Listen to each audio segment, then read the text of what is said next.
then advanced infantry training at Camp Lejeune, North Carolina, then Washington, D.C., and then Vietnam. Can you tell me a little bit about what you did in Washington, D.C.? I was a member of the Ceremonial Guard Company, and I was on the silent drill team. Now, could you tell me, did you draft or did you enlist? No, I enlisted. Where were you living at the time when you enlisted? East Hartford, Connecticut. And why did you decide to enlist? I had a mentor when I was in high school that was a former Marine and led me into it. Did you have a strong family history of family members being in the military, or you just decided that you wanted to? No, we had a history of it. Yeah. My father, my brothers. Yeah. Were they all Marines? No. We had all branches of the service. We had the Navy, the Army, the Air Force, Marine Corps.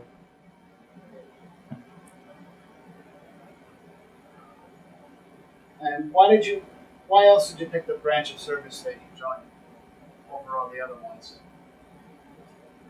I never considered the other ones. Marines all the way? Marines all the way. Do you recall your first days in service? I'm sorry? Do you recall your first days in service? Oh, yeah. What was it like? It was terrifying. You get down to Paris Island and it's a whole new life. Yeah. Now, where did you leave? So you left from East Hartford and you took a bus there. Did you do tube transport or down to We took a train down. a train down? Yeah. Were you with a bunch of guys from Connecticut? Yeah, well, they started the train up north, and it just kept adding as we went down south. What was it like when you got off the train? What, a bunch of screaming and hollering and, harassing and that type of thing. Well, could you tell me a little bit about your boot camp and your training experiences? Boot camp wasn't too bad as far as the weather's concerned because we went down in September, beginning of September, and it was a little bit cooler. But back then they had the wooden barracks, so we were in the wooden barracks. We had some colorful drill instructors, like everybody else. And I was the tallest one in the platoon. And it just inevitably worked out that whatever size the drill instructor was meant more consequences for me. In other words, the shorter the drill instructor, the more they liked to pick on the big guy. So, yeah, it was kind of tough in the beginning. We had some guys that didn't get with the program right away, and the rest. You suffer or you survive as a group. And if you think you're an individual down there, you're not. And they'll take you down a notch or whatever they have to do to get you to blend. Now, could you tell me about some of your most memorable instructors while at that base? The one guy that I remember there were two of them. The head drill instructor was laid back. He really didn't say a whole lot. He let the junior drill instructors do the physical part of it. But one guy we had was Sergeant Reeves. Sergeant Reeves was about 6'4", about 250 pounds, and he was all muscle. And he was the hand-to-hand combat champ of the Marine Corps. And you just didn't mess with that guy. I remember one day,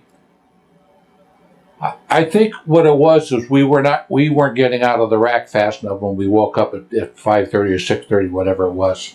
And all I remember is 2 trash cans going flying the length of the barracks.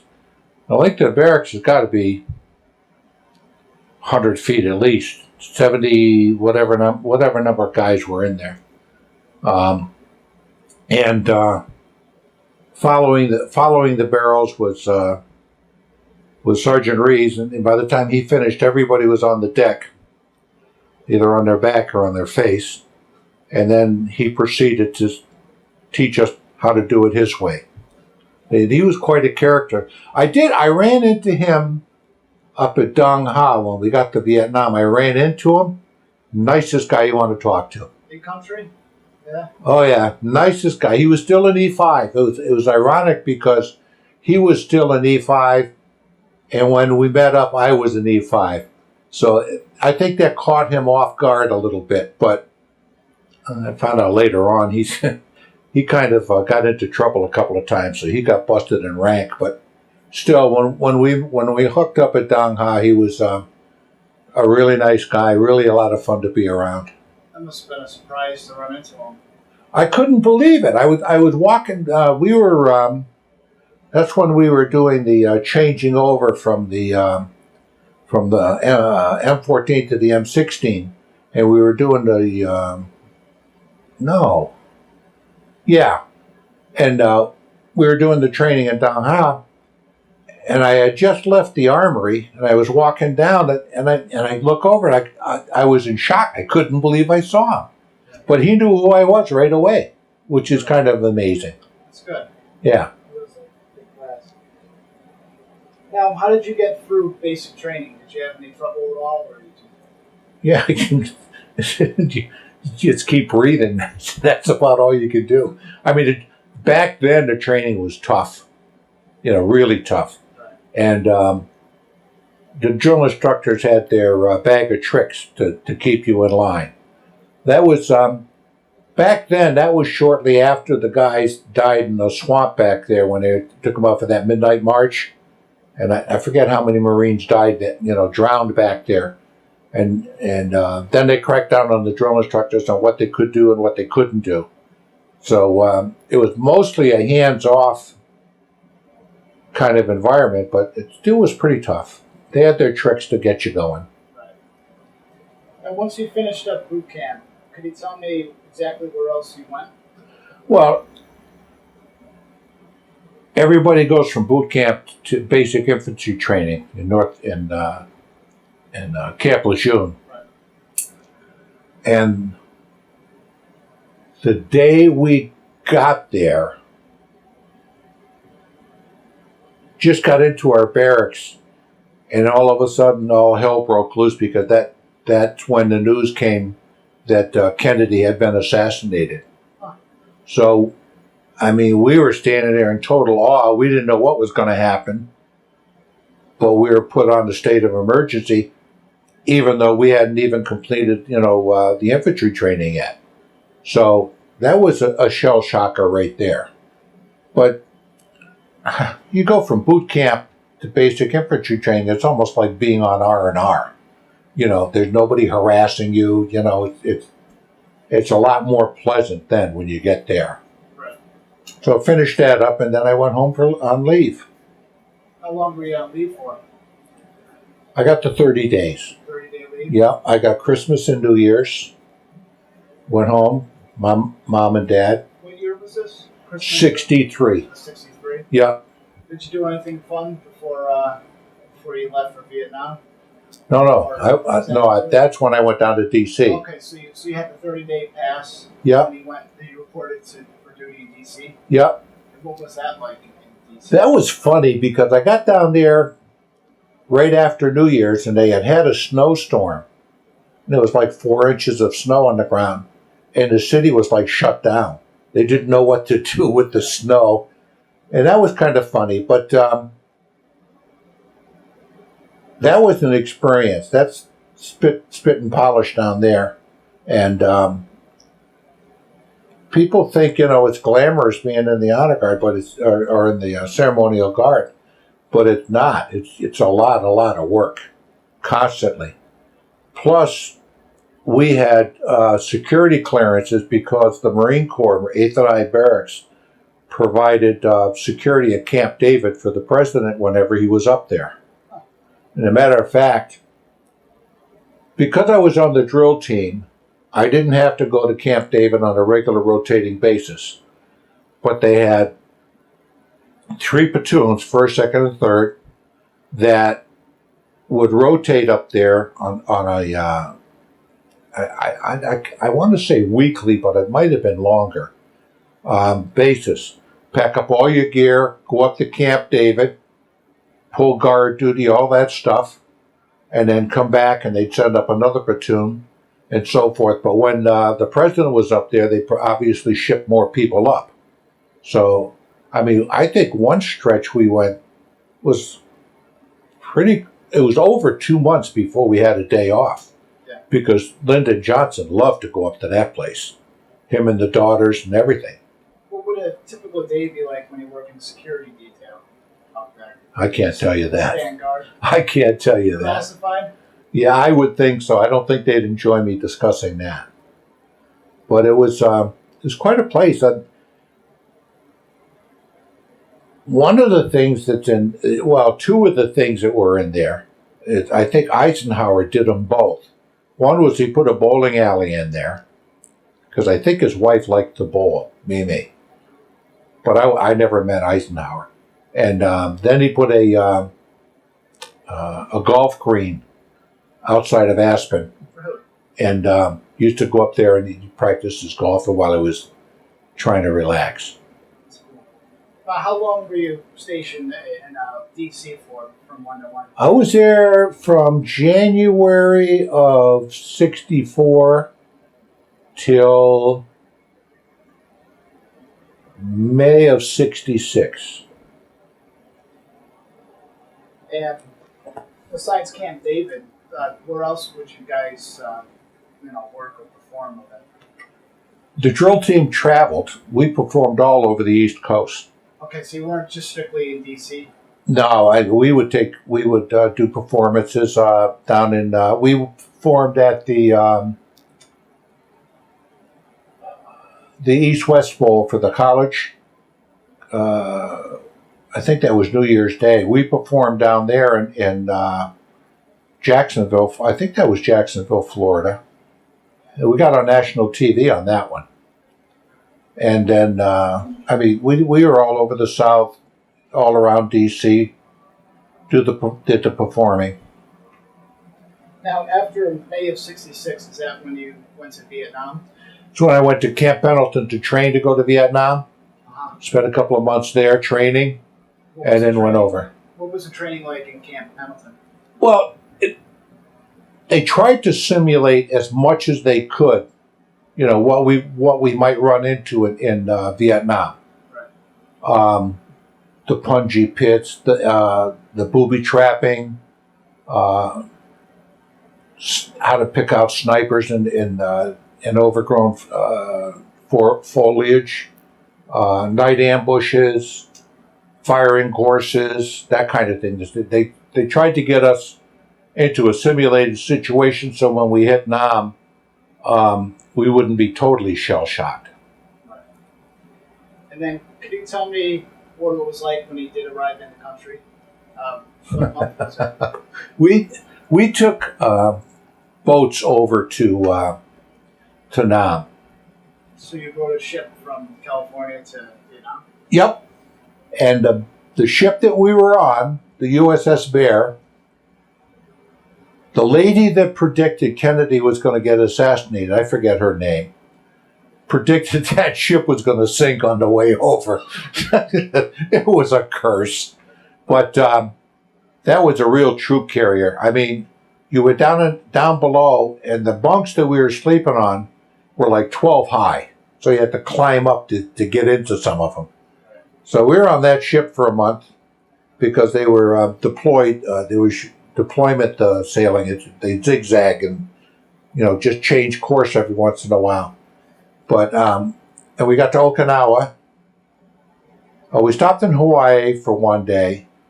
Then we got to Okinawa, and the squad leaders and key personnel were sent over on the advance party. So I went over on the advance party. We landed in Da Nang in July, and it was like 120 degrees and about 150% humidity. It was, you couldn't even breathe. Couldn't even breathe. What was it like? What were your first impressions of Vietnam when you first got into Da Nang, besides the heat? The only thing that we saw was the military compounds. Saw very little of anything else. I mean, over there, they're very small villages. You know, you could walk through them in 5 minutes. The people were very depressed economically. The sanitary conditions were disgusting. And they were just terrified. You know, here you got the Marines running around shooting up everything they got in sight. And you got the VC coming at night shooting at them. They got the booby traps. I mean, these people were just totally surrounded by things that they didn't understand. You know, they just kind of walked around like it was nothing after a while. I mean, you know, they just didn't care. Japanese? Yeah. Yeah. And when you first arrived in the country, did you know where you're going to be going? Or did you receive your orders? When we went to Vietnam, they had just reactivated the 5th Marine Division. So when we landed in country, South Vietnam had already been split up between 1st Marine Division and 3rd Marine Division. So there was no restructuring or realigning the boundaries so that they could fit the 5th in. So wherever there was a problem, it seemed like we got flown in there. One day we were down in Da Nang, and we flew in. We were going to do an operation. I remember we sent some guys out for water. It wasn't my squad or my platoon. They sent some guys out to get some water somewhere. I don't know why they sent them out there. About 5 guys. Next thing you know, they don't hear from the 5 guys. Well, they sent somebody else looking for them, and they found them. They had been ambushed. All of them were dead. So that didn't set too well with us. And obviously, it perks your ears up a little bit, knowing that, you know, here you are sitting there, and you didn't hear a shot or anything, and these guys are gone. So we continue on the operation, and according to the word we were getting, we had maybe 100 VC cornered. And we're thinking, okay, now we got them. Next thing you know, the helicopters are coming in. We're piling into helicopters, and they're flying us up to Dong Ha. So we're saying, what's going on here? Well, when we got to Dong Ha, we found out. There was a big operation going on up there. There was more engagement, so that's why they wanted us up there. So the guys from the 5th Marine Division, 1st and 2nd Battalion, 26 Marines, kept getting bounced back and forth depending on what's going on. Go out for what they said was going to be a three week operation and wind up there for 3 months. You know, depends on what was going on. Can you tell me a little bit more about what your job assignment was? Squad leader. Squad leader? Yep. I was also embarkation, debarkation, NCO. That's loading and unloading and deploying and so forth. And I was also on the training team when we converted from 14s to 16s. I was on the training team for the battalion. Could you tell me, did you see combat over there? Excuse me? You saw combat over there. Could you tell me a little bit about what that was like? Most of it was through ambushes, typical ambushes, day and night. Some of it we had what we were killer teams. We had infrared scope for the shooter. We had a backup man, and we had a radio man. 3-man killer teams. And we would go out at night. You'd go out and sit for a while in a certain spot, try to catch any activity, then go to another spot, see if there was any activity over there. And that was south of Da Nang when we were doing that. And one night, yeah, my radio man, and then I had Corporal Reed from Guns wanted to go out one night with us, so we said, okay, you can come out. You can be the backup man. that we were up on a hill. We had to walk down the hill to a slightly level area, and then down further towards the river, and that's where we would start our movement, for the killer team. So we went out, and on that flat area down below was an Ontos. An Ontos has 6 guns on it, 6 105 recoilless rifles, and they would be firing harassing and intersection fire at night. They would have certain targets that they would just randomly shoot at, that they thought maybe the VC were using either as supply lines or to try to set up booby traps or whatever. We went down, and we were sitting next to the Ontos, and all of a sudden, that guy cranked off 6 rounds at the same time. I thought Reed was a black guy. I thought he was going to turn pure white. Those guns went off. We all came up about 2 feet off the ground, and took us a while to get our hearing back on that deal. But yeah, we would go out and do the killer team deal, ambushes, booby traps. We'd find tunnels every once in a while, or holes, or caves. One time, I wasn't there, but one time, I forgot whose squad it was.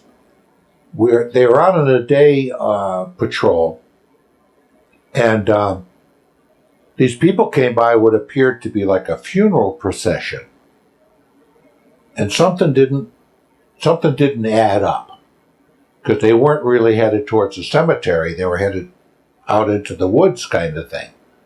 So the way I got the story was, they stopped the funeral procession.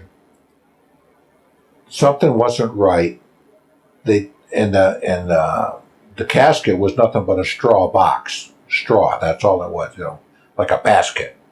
And so they told them to open it up. They opened it up, and inside were the remains of a guy who apparently was trying to set a booby trap and didn't do it right, and blew himself up. So that was kind of different. And then, man, I can't remember exactly where it was. One day that they sent a patrol through a village, and lo and behold, the night before, the day of the patrol was election day in this local village, which was a pretty good sized one.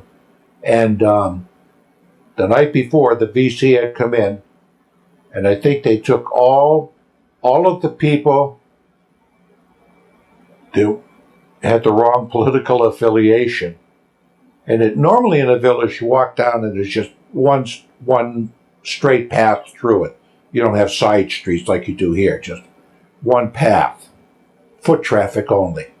And they took all of opposing people that had the wrong political affiliation, took them to this path or whatever, shot them and left them there as a message to which way to vote the next day. And the number 30 sticks in my mind, but I think it's 30 people they did that to. They just went in, do it. That's how the VC operated. It was amazing. Were there many casualties within your unit? Yeah, in my squad, Hampton was the first to get wounded. We came across the booby trap, a suspected booby trap, and we had a grappling hook. So what we did was, through the grappling hook, tried to pull this branch that was laying across the path, because the branch wasn't there the day before. Tried to pull the branch, and the grappling hook did not grab a hold of it enough, so it just snapped back at us. We threw the grappling hook, and Hampton started pulling it back, but he was on his knees. He wasn't flat on the ground. And he knew better than that, but it happened. Before I had a chance to yell at him to get down, the booby trap went off. He caught some shrapnel in the arm, in the wrist, that kind of thing. So he was, I knew he was going to be okay. So we got him out of there. That was the first one. The second one was Pelletier, Paul, my friend. We got ambushed one day. I'll tell you the whole story from the beginning because it's kind of interesting, some parts of it. There was a river that came through and curved. We had just come through some brush, heavy brush. We had crossed the river where we were. I was in the middle of the river, crossing the river. My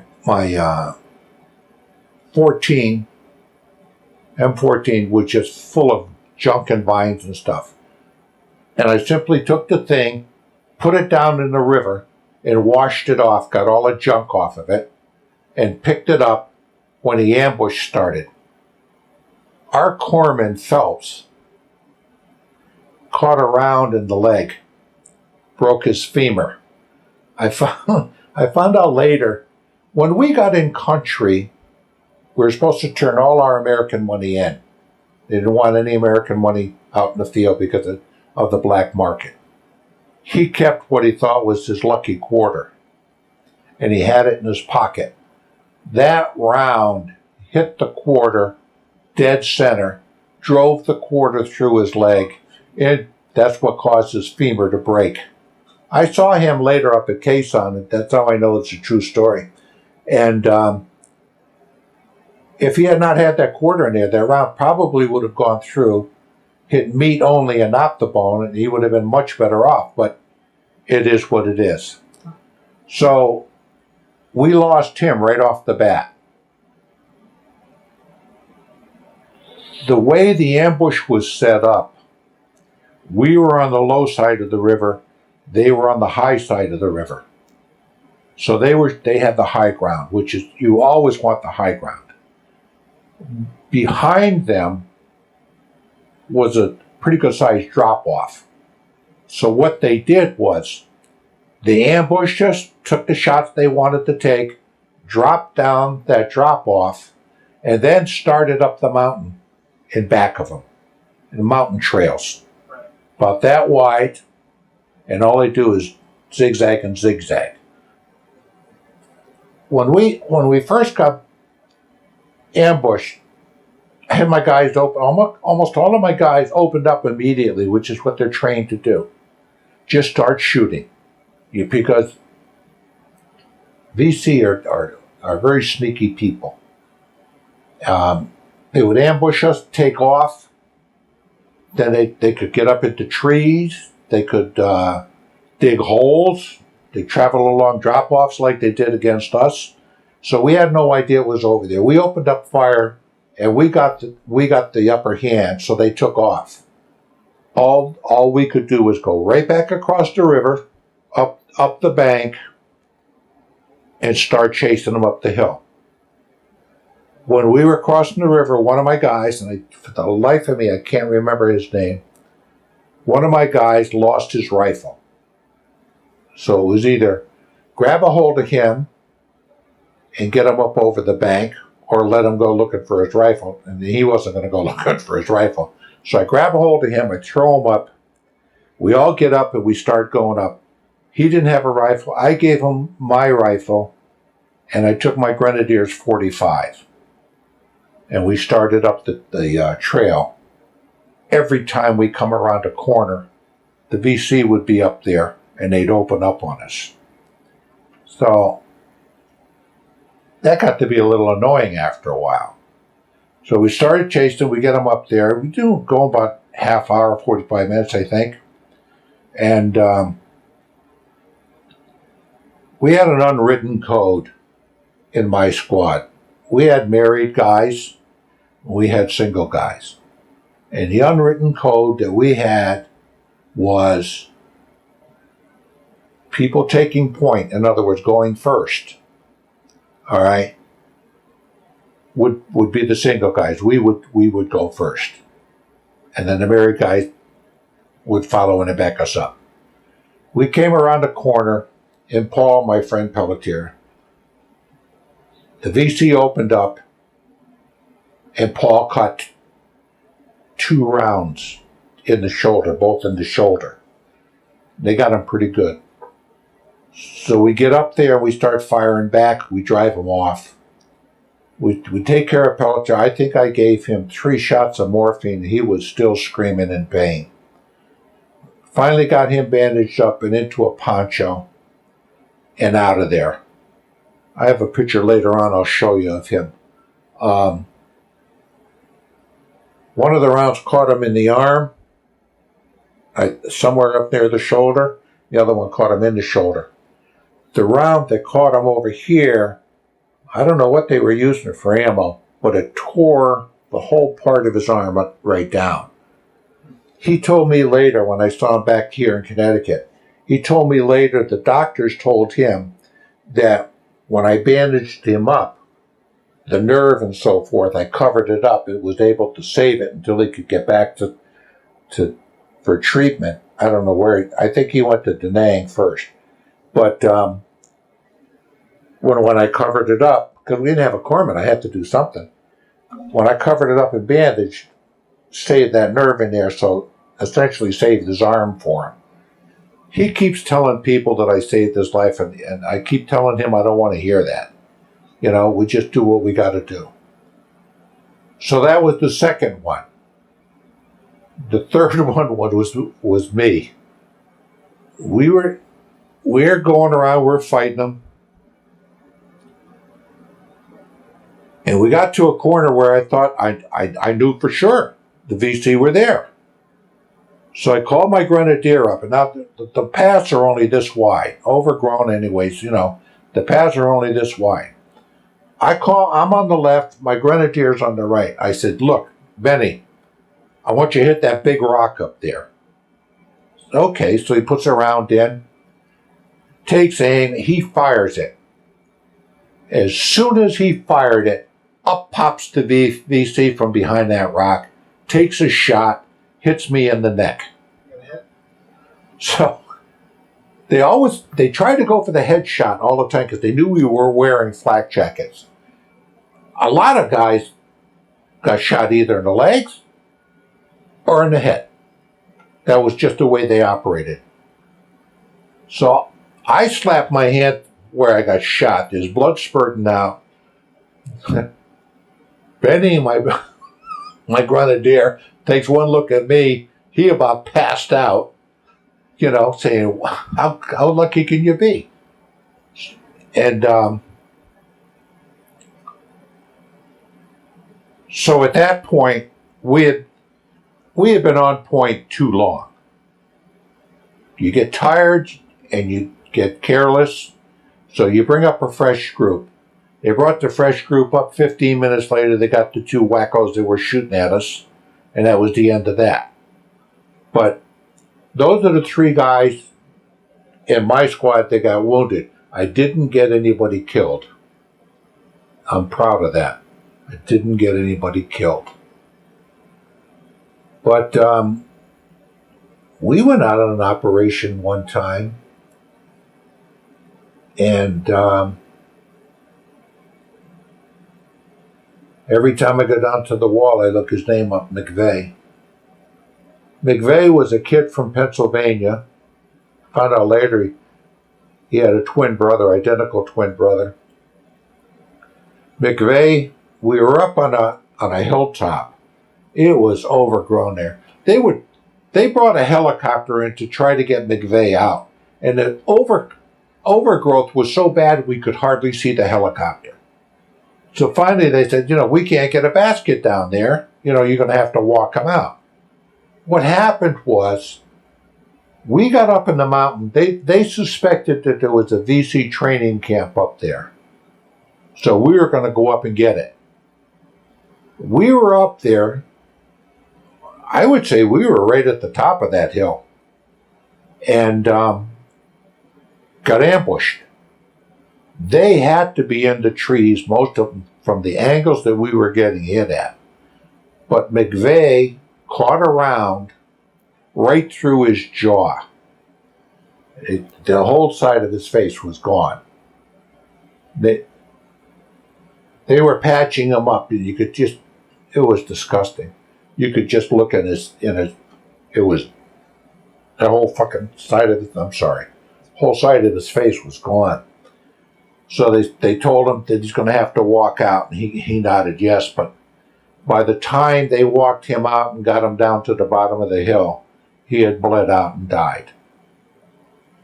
So I'll never forget that look. I'll never forget that. And then we're still up there, trying to pick these guys off, and we can't. It's very hard when it's overgrown like that. It's very hard to see something. I don't know if you've ever been around training films or photos or not. And that's one of the things they tried to teach us before we went over, is how to pick up a silhouette in the overgrowth. And it's almost impossible. Almost impossible. You have to be able to. You can't look at a picture and find it easily at all. It takes a lot of study. And afterwards, if you said, "Hey, I give up. I can't find it," they would show you where it is, and it was so obvious. It was so obvious. It was amazing. But unless you're sitting there looking at something live and pick up a little movement, that's the only way you're going to find these little guys. And they would just sit up there and pick at you. There was one guy who was a lieutenant. He liked to wear white scarves. Nobody knew why, but the guy was not too bright. Okay?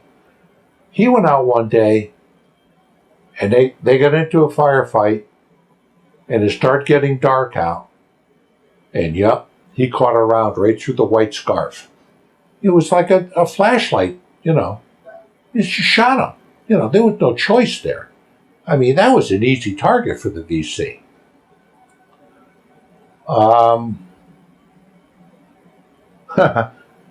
We were down at Da Nang, guarding the bridge north of Da Nang. It was a big steel bridge.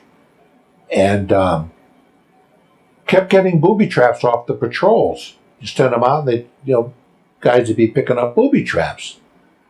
And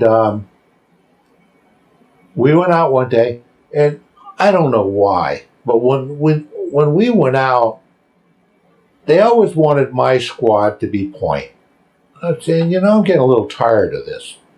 So we would go out. Again, I can't remember the kid's name. It's been 45 years. We went out to tall elephant grass.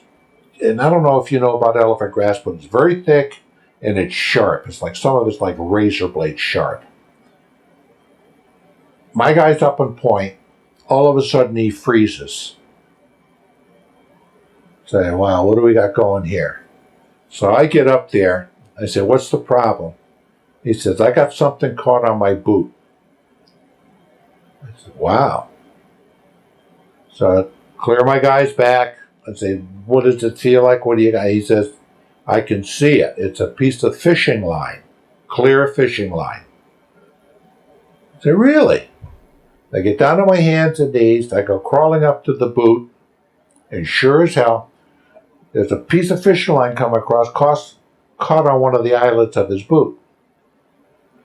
I followed the line over to the left, and what they had done, the VC had taken a machete or something and chopped that elephant grass at the base, chopped it in half, peeled it open, put the biggest grenade I ever saw in my life in there, and then tied it up so it wouldn't go anywhere, and then put the fishing line across. So I said, wow, this is going to be interesting. So I tell the kid, do not move. Well, the kid's freezing right where he is anyways. He's not moving. So I went over and I said, I'm going to get it off your boot. Just don't move. I go over there and very gently get it off the eyelid of his boot. I tell him to get out of there. So I let the thing go. And meanwhile, the company commander's back there. He wants to know why we're not moving. I said, because we got a booby trap here. He said, well, get it out of there. Oh, Christ. all I had when we were up at the DMZ on a patrol, we had gone through an area where I guess a guy parachuted out up there, and there was parachute wire or string. So I cut some off, and I don't know, for whatever reason, I said, this will come in handy. So lo and behold, that's all I had with me. So I took the parachute cord, tied it to this fish line, got back, yanked it, the parachute cord snaps. Oh, Christ. Go back there, tied it again, pull it again, snaps. Say, this is useless, can't do this. So what I did was I took a grenade, pulled the pin, put it down next to the booby trap, let it go, and ran like hell. And you get 4 seconds delay time. I hit the 4 seconds, the thing went off. Thank God it went off straight up. Because if it had gone down in the other way, a grenade goes off, it goes off like a V shape, a cone shape. All right? If you do it, if you're lucky and it goes up, then you got an area around it where the shrapnel's not coming. So anyway, that's how we got that one. That was a different story there.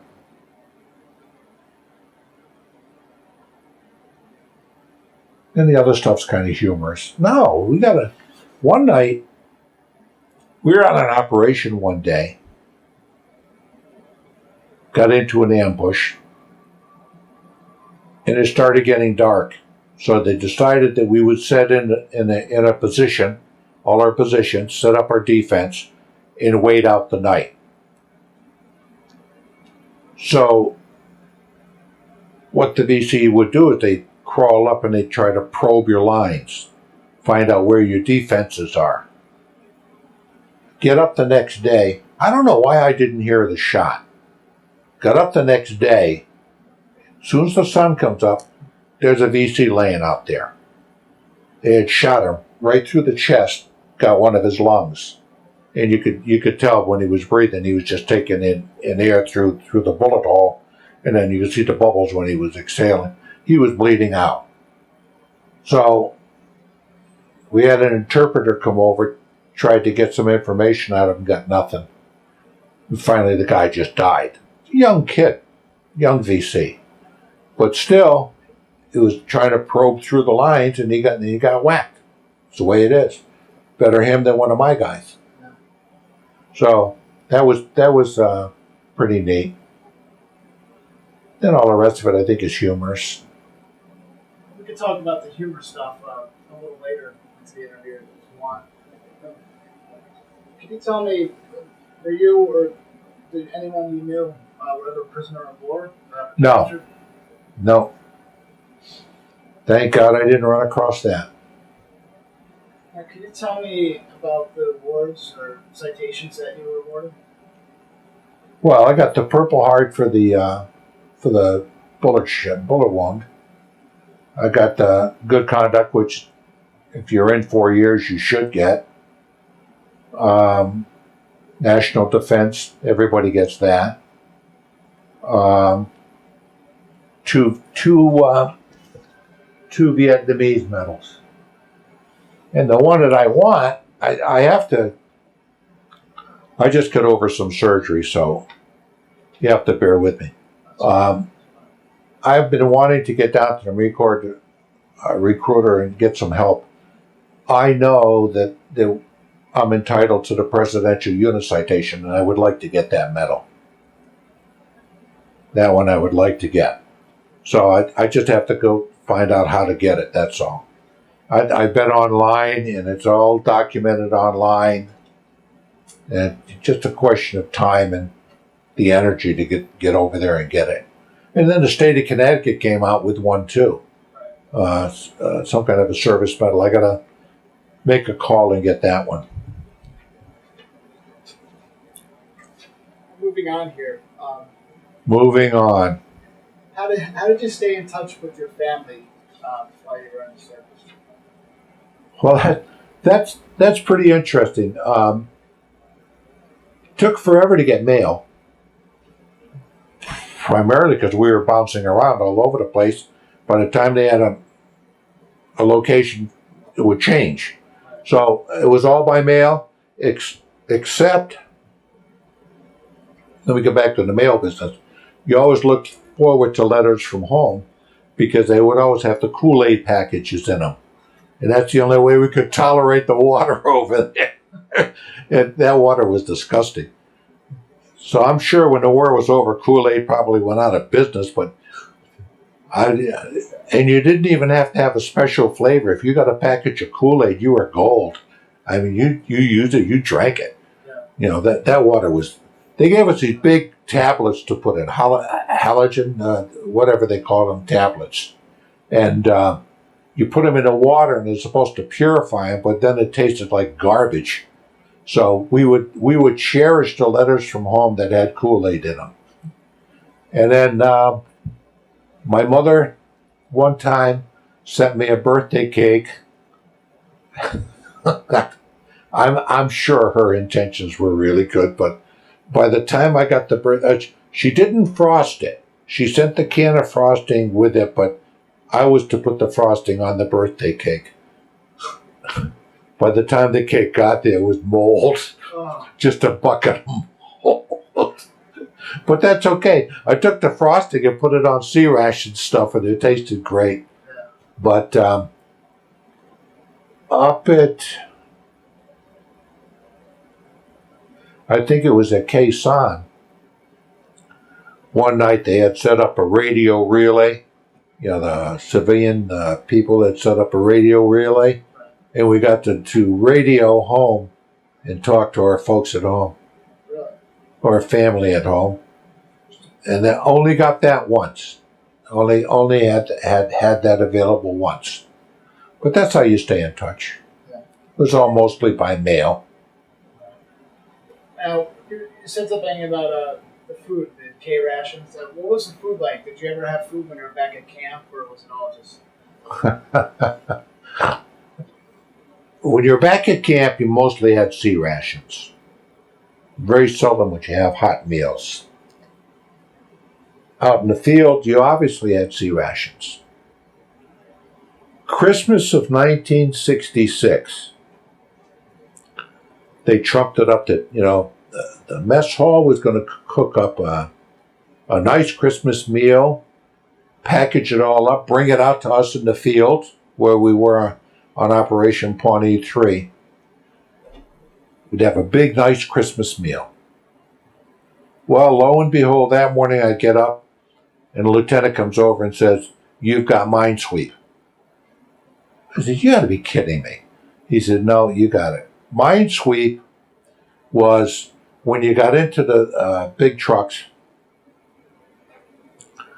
and you get down the road, U.S. Highway 1, it's the only highway in South Vietnam. You get down the road, and all the bridges, you'd stop, get out and visually check for booby traps or explosives. Anything along that Route 1, you'd stop, check it out. And you get down for a specified distance, turn around, come back, and check them on the way back again, because the DC were out there looking, so you go by once, they figure the coast was clear. Well, no, we turn around, come back, check them all again. By the time we got back to base, they had brought out the Christmas dinner. Everybody had eaten. They had packaged everything up and gone. So we had no Christmas dinner. But they left behind peanut butter and jelly and bread. We thought that was a banquet. After sea rations, that was a banquet, you know? But, I mean, the food was adequate for the situation. You know, it kept you alive. And you came up with creative ways to cook and stuff, you know? And then Tabasco sauce and that kind of stuff, you know, just kill it with something that, you know, condiments of some kind, and that's what you did. But that's a day I'll never forget. When we got back and the food was gone. I could not believe it. Could not believe it. At least they had the PBJs at least. Had what? The peanut butter and jellies at least. Oh, yeah. All you wanted. All you wanted. Right. Stuff yourself. Now, did you have plenty of supplies? Yeah, we didn't have a supply problem. Not to my knowledge. You know, we always had plenty of ammo.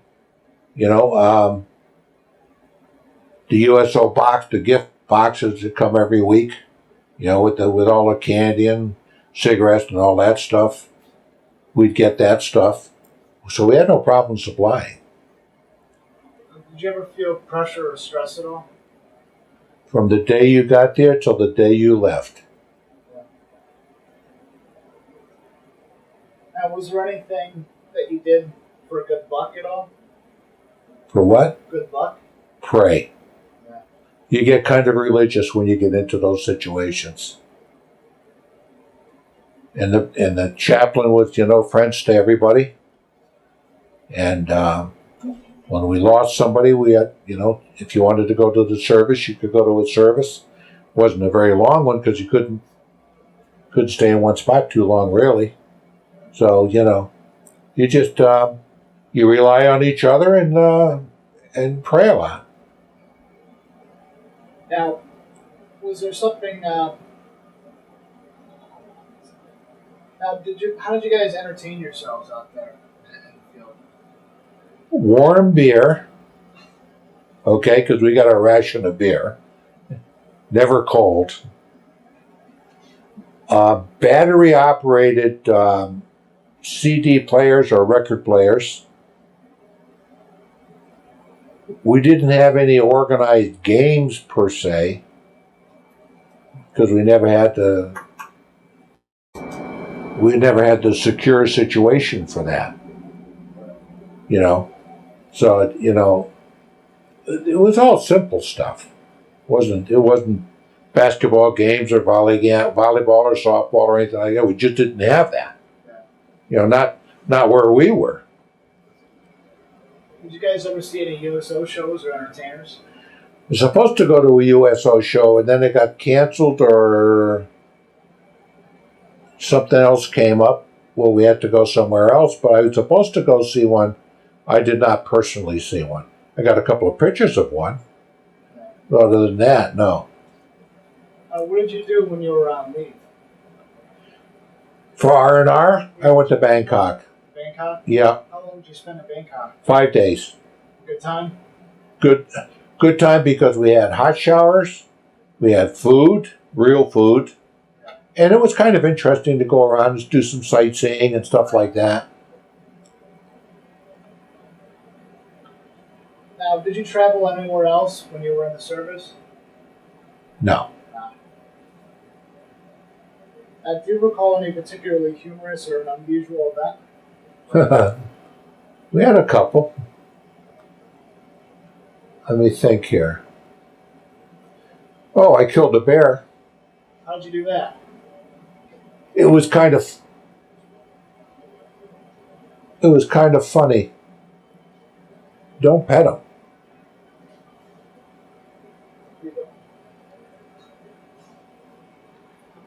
We were out on Operation Pawnee 3. Supposed to be there for 3 weeks. Wound up there, I guess, for 3 months. Very, very steep hill we were up. And every place that there was a flat spot is where we are stationed a squad.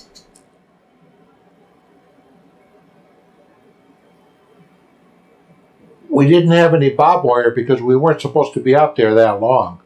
So what we were doing was, when we finished with our sea ration cans, we would throw them over the side of the hill, kind of as a noise protection at night.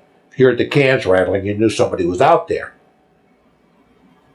Well, they kept hearing the cans rattle, but they couldn't catch whoever it was. Take a couple of shots down, the cans just stopped rattling, you know. So it was dark out. And even though you lit a flare off, it was so overgrown you couldn't see anything. So that kept up. Then they found out that there was a bear coming up for the sea ration cans. And the only reason they found out is because further down, one night he came in and he tried to get a whole case of sea rations. He actually had the bear in his paws, and they shot at him, okay, and he got startled and took off. I got a new guy in one night. And any time that I got a new guy in from stateside, the first night I'd spend with him, get him broken in, make sure he's comfortable, and so forth. I had a foxhole that was long, sandbags on one side, and we had the poncho on the other because it was the rainy season. So the entrance was down on the end. You'd sit there, and then somebody could sleep this way here, and you just rotate watches. So I'm breaking them in. I say, I'll take the first watch. So I take the first watch. I wake him up. I say, okay, just sit there. There's nobody coming up this hill that's way too steep. Okay? But just be alert. Okay. So he's sitting there, and he's sitting a little back because of the rain. And I'm laying down. I swear, I couldn't have been asleep maybe 15 minutes at the most. All of a sudden, he's pulling on my leg. I said, what the hell is this guy's problem? You know? So I said, what's up? How? I said, what? I'm saying, what is your problem? Talk to me. What had happened was he was sitting there paying attention, and he heard a noise over to the left. So he stuck his nose out just right where the ends of the sandbags were, and this bear is looking him straight in the face. The kid was terrified. So by the time the bear got startled, and he got startled, by the time everything calmed down, the bear's gone. So a couple of days later, we were supposed to go out on an operation, a company patrol thing. We get down the bottom of the hill, which takes a half hour at the minimum. We all get down there, all get lined up, ready to go, and they call it off because it's so overcast from the rain and so forth that if we had to have medical evacuation, medvac, the helicopters wouldn't be able to find us or get in. Because the helicopters need the smoke. Green smoke for go, it's clear. Red smoke for get out of here. Pop a smoke, and that's how they find you. What color? We'd radio in. What color are you going to pop? We'd pop blue, okay, or purple, or whatever, or yellow. That's the way they knew. Okay, it was us, because the VC were catching on and had ambushed somebody and taken the smoke grenades. They hear a helicopter coming, they throw the smoke trying to trick the pilots in. So that whole thing was out. We had to go up the top of the hill. I'll tell you another story later. Had to go back up the top of the hill, settle in. So I'm settling my guys in their holes. I look down on the finger. There's a finger that goes down off of where that squad was. There's a finger that goes down. There's a single tree on the finger. I look down. There's the bear shaking the hell out of that tree. I said, I can't believe this. I picked up a rifle. It wasn't even mine. I picked up a rifle. One shot, the bear goes down. I shot another shot just in the general direction to be safe. I go down the hill, past those guys, start going down the finger. I look behind me. All these guys are following me. Nobody's got a gun. I say, what are you guys thinking? So they grab a gun. We get down. It's all thick overgrowth. Can't find the bear. After about 5 minutes, I stumble onto him. He's dead. So, drag him back up. What's Jim's name? I forget. Another sergeant. Well, we always had a rivalry going. He comes over. Look for bullet holes. I shot that bear. I know I got him. I said, there's one bullet hole in that bear, and it ain't yours. So, then we had a 26-year-old Vietnamese interpreter with us. He comes over. He has no idea what a bear is. 26 years old, never heard of a bear, never saw a bear, never saw a picture of a bear. So that was kind of funny. But now that I'm talking about Jim,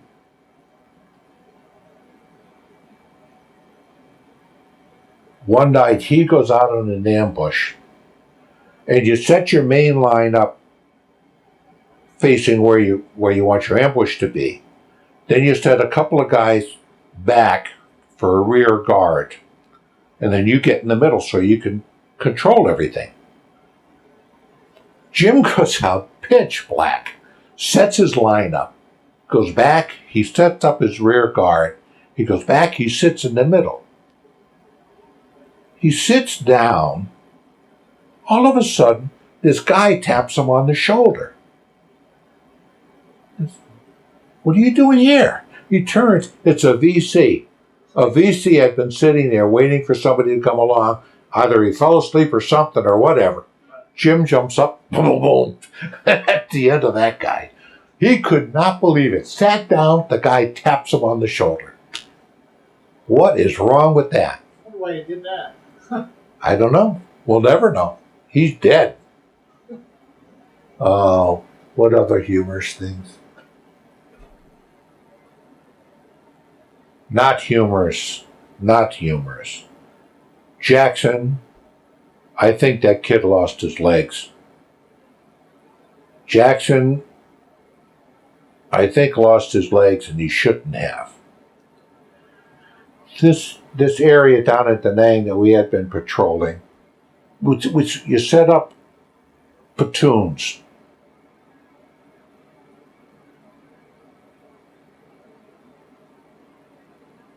First platoon, second platoon, third platoon. Third platoon was in the middle. And different, we could see them across the rice paddies, but they would patrol different areas. We had an area that was called, I'll tell you two stories. No, I better not tell you one.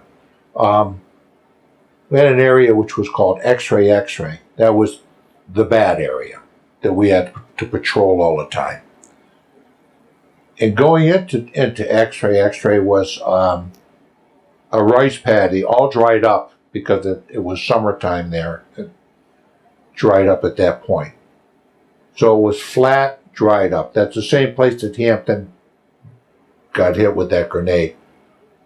Then there was a hill, a small hill, on the left going in, but there was about 12 feet up into the hill was a path going along the side of the hill, but it was very, very overgrown. So we went out on the operation, finished what we were doing, and we were coming back. And the captain, company commander, instead of going into the flat area, wide open flat area where the rice paddy was, wants to go along that path that's really way overgrown on the bank of that hill. Well, Jackson was on point, and apparently what happened was when we were firing shells for harassing and intersecting fire, a lot of it was artillery, and sometimes the rounds wouldn't go off. The VC were very, very clever on how to disarm the duds, get the explosives out of them, and then use the explosives for booby traps. What they had done is they had dug a hole in the side of the hill, knee high, wired it. So you're walking down a hill where it comes down like this, then there's a path. So that thing's knee high. To wire it up, you're going down, you're picking branches out of your way, whatever, you're trying to be careful, so forth. Well, Jackson wasn't careful enough, and he snagged that thing. That thing went off, I believe it blew off both his legs, threw him off the bank into the dry rice paddy. I think they saved him. I'm not sure. But when we got back from that operation, I said to the captain, I said, "What the hell are you thinking? Don't go in that stuff." Well, yeah. I said, "Well, you don't do that." I was screaming at him. You don't do that.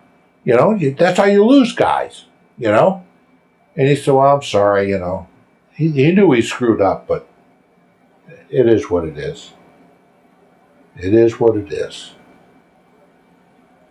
Now, were there ever pranks that you or others were pulling each other? I'm sorry? Were there ever pranks that you or others were pulling each other? Just to be funny? Steal a guy's toilet paper. You don't do that over there. Oh, jeez. No, I mean, that was that's 12 months of diarrhea over there. Just, you can't stop it. It was rampant. Just steal a guy's toilet paper. That would get some people upset. Yeah. But other than that, no, you don't fool around too much over there. What did you think of officers and fellow soldiers?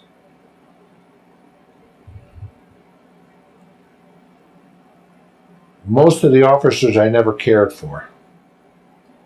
Mainly because what they were doing is they were taking non-commissioned officers and giving them temporary commissions to be second lieutenants, and then putting them in charge of a platoon. And we were getting guys that were old or cocky. There was no in between.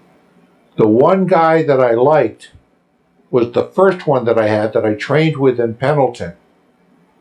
And when he was an enlisted guy, his squad won Squad of the Year for the Marine Corps. Out of all the Marine Corps, his was the squad. I learned a lot from him. I learned a lot. But when we got over there after a couple of months, he was gone. I don't know where they sent him. Because you rotate on a regular basis. You're in my squad. 6 months down the road, you'll get sent somewhere else to another company, and I'll get a new guy in. They're always constantly rotating guys. So I don't know where they sent him. Got a second lieutenant that I thought he was Jesus when he first came. He was that old. A couple of weeks of him, I knew that wasn't going to work out. Then we got a young guy out of Quantico, young second lieutenant. He was not a temporary. He was a second lieutenant. And he asked more questions than he answered. So, I mean, I would prefer somebody ask questions if they don't know what to do or what's going on. I would prefer that rather than somebody trying to, just bull their way through. Especially over there when you got a lot of those kids are young kids. I had married guys that were younger than me. I said, wow. Now, did you ever keep a personal diary over there? No. No. No. It's all in the old head. Pretty sharp. Ah. Now, do you recall the day your service ended? Yes, sir. What day, what was the date? Do you remember? Well, it's September 67, I can tell you that. And just look for the day after Labor Day. I believe it was September 7th. Where were you? I was in Camp Lejeune. When I got sent back from Nam,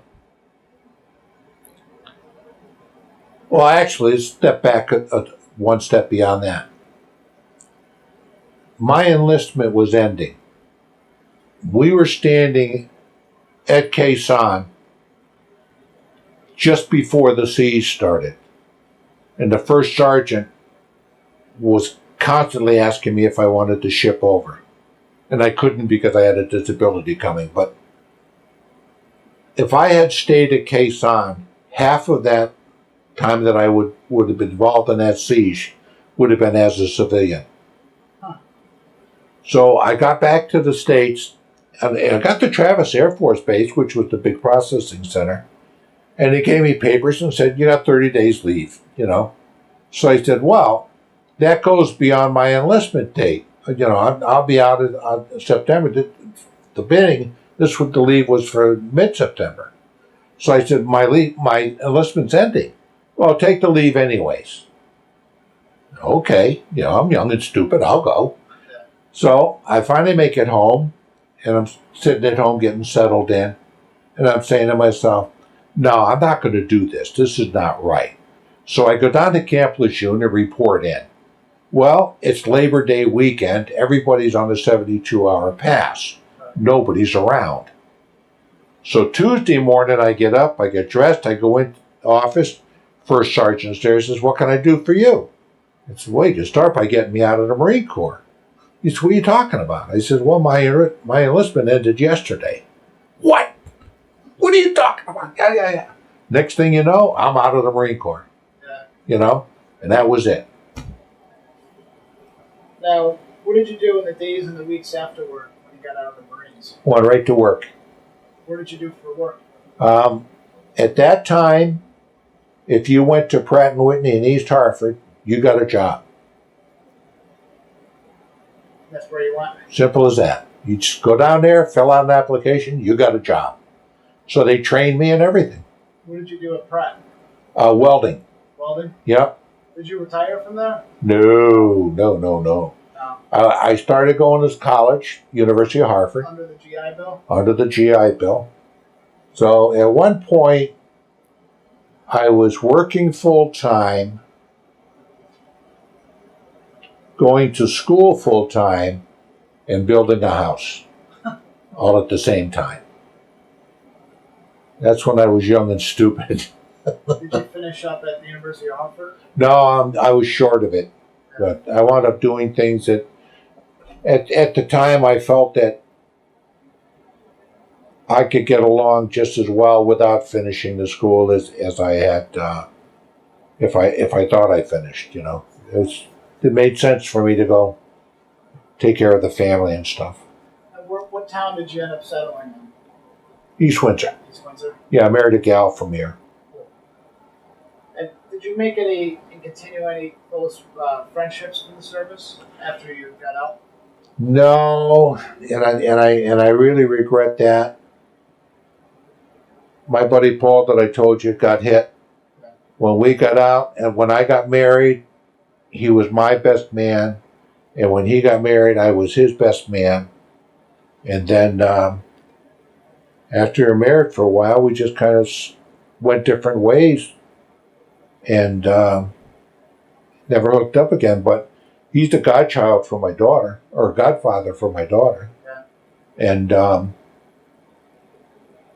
I think he's still in Connecticut. I'd like to find him.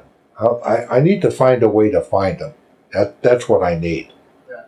I know he has his disability, obviously. If I could just get a hold of the VA and have them tell me where he is, they could just punch it into the computer and they'll find him.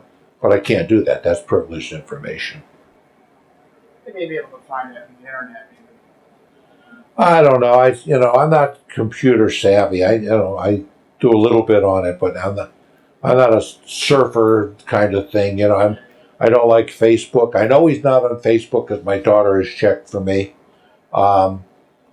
Maybe he's on it now. I don't know. I'd have to ask my daughter to check again. But there's so many ways to find people now. I would think it would be easy, but I hope he's not dead. I'd like to see him again.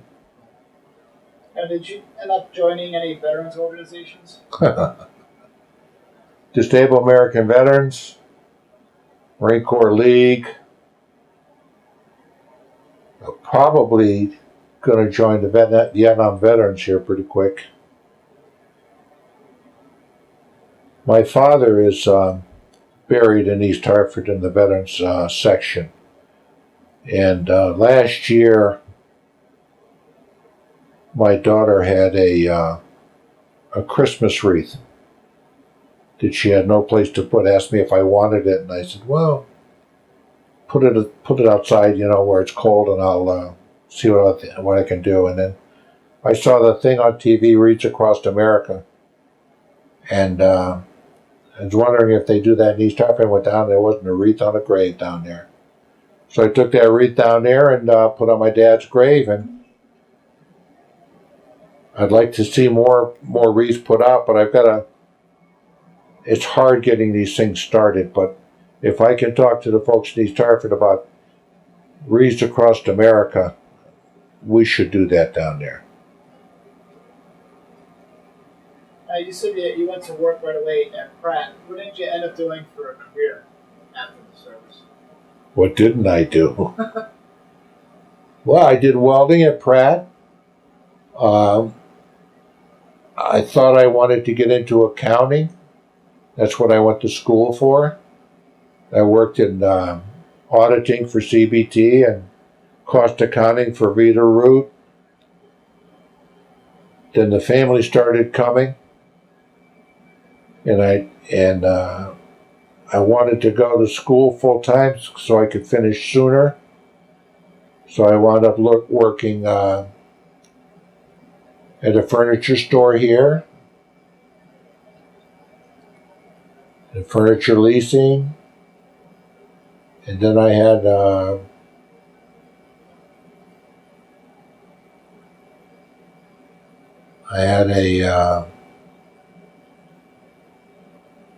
tragedy with the way my dad died, and I wound up in the ambulance business. Then I did some mortgage banking, and then I opened my own business. So I've been around. Now, did your military experiences influence your thinking about war or about the military in general? Not at all. No. Have you ever attended any reunions at all? I haven't heard of any. No. Well, no, I take that back. I've heard of one, but I wasn't able to go. Yeah. And then that kind of fell by the wayside. A couple more questions here. This last one. How did your service and your experiences affect your life, if at all? Well, I don't run around killing people anymore. You know, discipline-wise, that it's been a tremendous help. Yeah. You know, physically, until recently, physically it's the physical aspect of it paid off. There's no question about that, and the endurance part of it as well. But I guess you don't really know until you go through, you know, the boot camp and the basic training. You don't know about that side of life. You know, if you've never been in the military, then I don't know how are you going to be cognizant of what it is. It's I mean, it's not just to shoot them up and everything else. It's the camaraderie. It's the discipline. It's the physical part of it. You know, the mental part of it. It's just a self-discipline kind of a situation that I think most guys retain one way or another. Now, not everybody is going to have a pleasant experience, you know, and obviously mine wasn't pleasant the whole time. It was interesting, you know. I certainly don't regret any of it. I mean, the things I did when I was in D.C., tremendous, you know. The things that I did in Vietnam, I did what I did to survive, you know. When I got out, I got out. I honestly feel if I didn't have the disability from the service, I would have re-enlisted and probably would have been a career Marine. You know, I love the Corps. I have a lot of respect for the kids that are in it now. I certainly can see a difference between the way military people are treated now versus when I was in. When I was in, nobody knew where Vietnam was. Nobody knew what the whole situation was over there. you go over there and you see how those communist people are just adamant about controlling every aspect of your life and taking everything that you have, and turning you into a meager kind of a person. People didn't see that in Vietnam.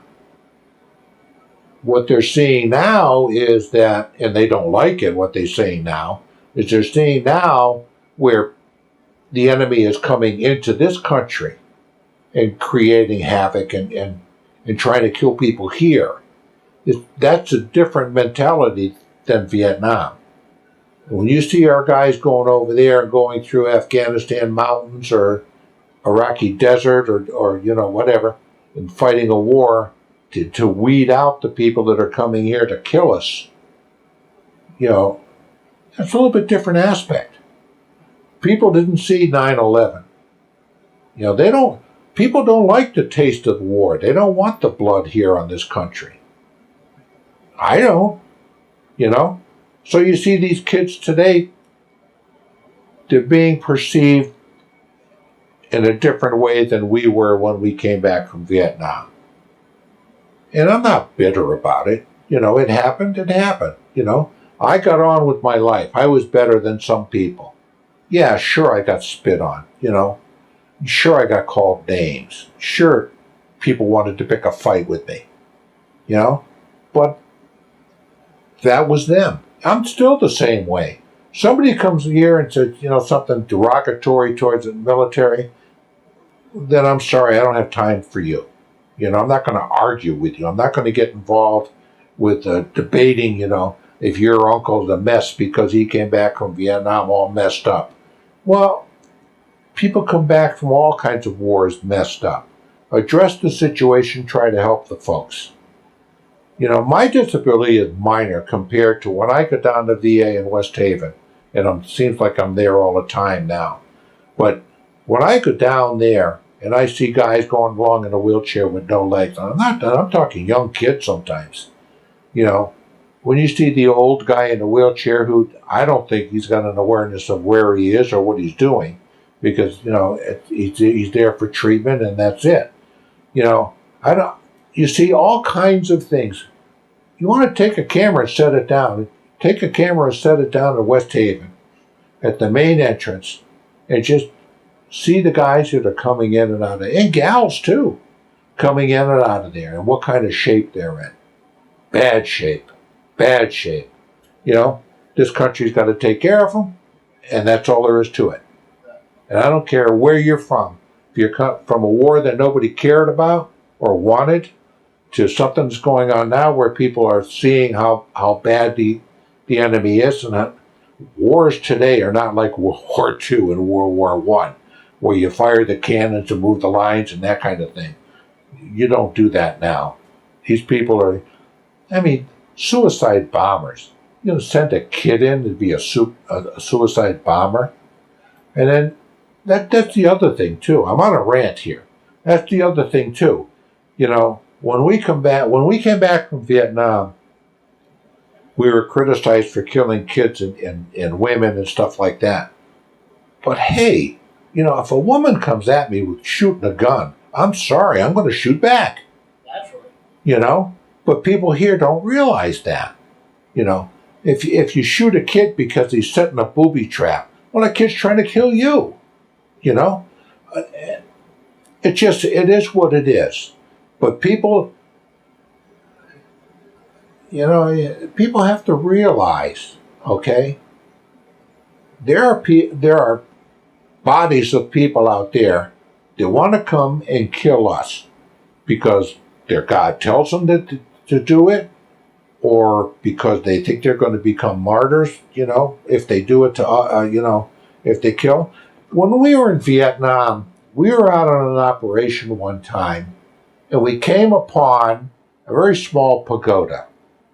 And it had been abandoned, and it was overgrown with all kinds of things and stuff. And we started going through it. And I went across the ledge up on the top because there were things up there. I forget what was there. I found a piece of paper, and I opened it up, and it had inscriptions and insignias and so forth on it.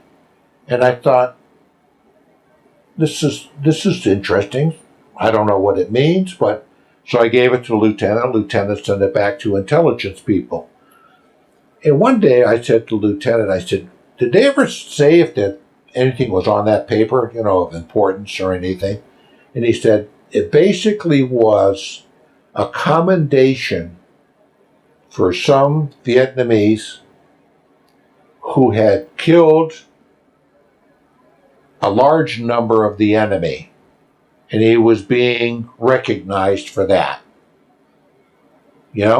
So although I found it up on the ledge, it was kind of interesting to look out and say, who did it belong to? You don't know. You don't know. That guy's out there killing large numbers of the enemy, and you have no clue who he is. So people when we came back were criticizing us for what we were doing. There wasn't this Cali deal where he went in and wiped out a complete village.